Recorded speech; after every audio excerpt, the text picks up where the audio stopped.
Today we're checking out this $12 keychain camera from Walmart. So this is a Vivitar retro keychain camera. It shoots full HD video, supposedly 14 megapixel photos. Now while this isn't specifically Walmart branded, it's actually a Vivitar camera. The only place you can buy this is at Walmart, both in stores and online. And I also know that Vivitar is pretty much a brand nowadays that doesn't create things. They essentially just license their name out to other brands to just use their name.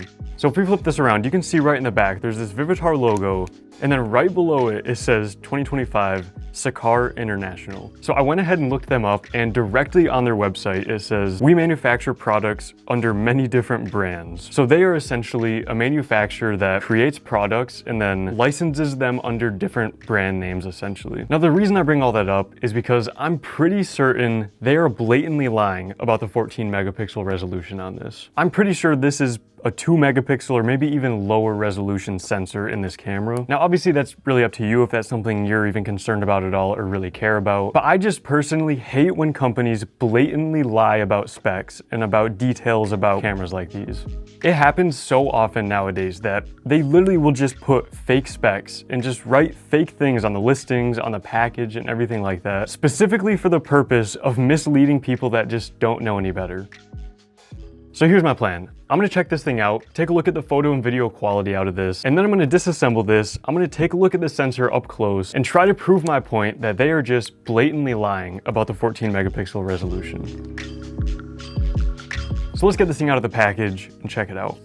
So it looks like this has USB-C on the side, it has a micro SD card slot on the other side, but it actually has built-in memory up to 100 photos. So that's kind of cool. You don't even need to specifically buy a micro SD card.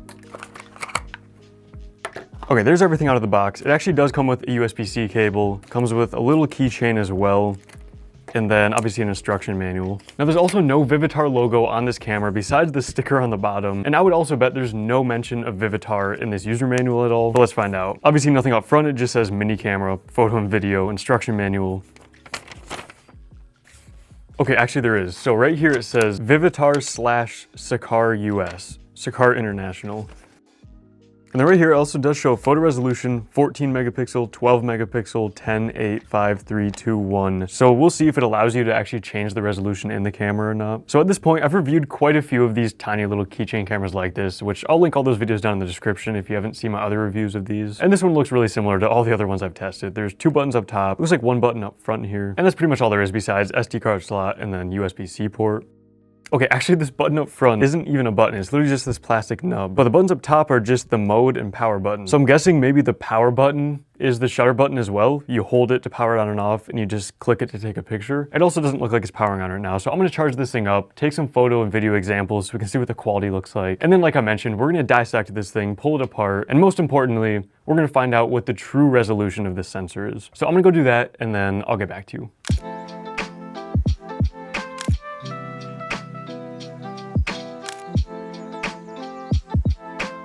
Okay, so a little issue I ran into, this camera genuinely won't let me record video. I've tried 2 different micro SD cards, I've formatted them, and I tried just recording to the internal storage, and every time it just brings up this prompt saying there's no SD card and it can't record video. So unfortunately, I don't have any video examples with this, but I did get a couple photo examples.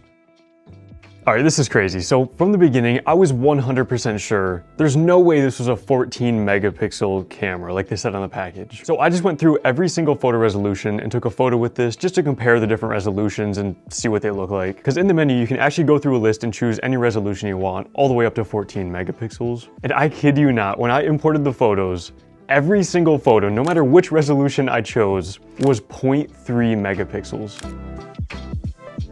That's genuinely lower than the lowest possible resolution that this allows you to pick. So this Vivitar keychain camera is a 0.3 megapixel camera, branded, packaged, and sold as a 14 megapixel camera. And like I said, this is directly being sold at Walmart, not just online from a third-party seller or anything like that. You can walk into Walmart and this is sitting right on their shelf, a 14 megapixel camera that's just blatantly lying.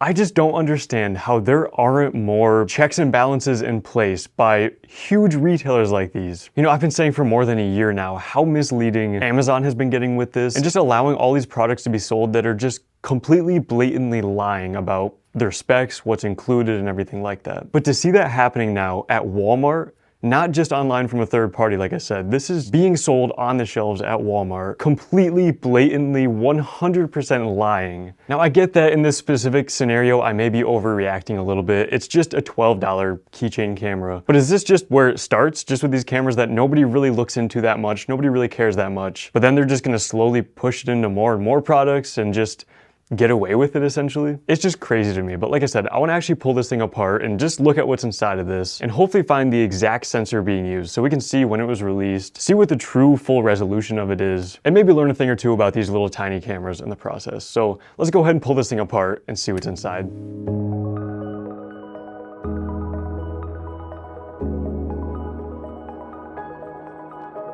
All right, so I got this back cover off, and the first thing I noticed is it looks like everything's literally just like double-sided tape together. So the battery's taped to the main board here, and then the screen is just stuck to the battery.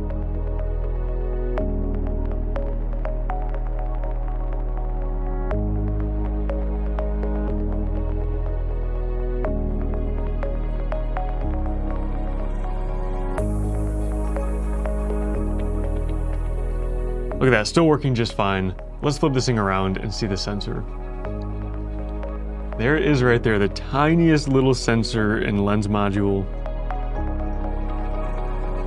All right, the results are in. I found the sensor module, and I'm not at all surprised. So the sensor module they used for this camera is the OmniVision OV2659. So they used a 2 megapixel 720p sensor on this camera. Now the funny thing about it is it only outputs 480 by 640p photos, I believe, which is 0.3 megapixels. So they're claiming 14 megapixels. It has a 2 megapixel sensor, but they're not even using the full 2 megapixels, they're using 0.3 megapixels. Like, nothing about that even makes sense. Now, I'm guessing they're just not even tapping into the potential of this sensor because of the power of the rest of the electronics in this. The rest of the components probably don't even have the power and capability of, you know, processing even a 2 megapixel photo.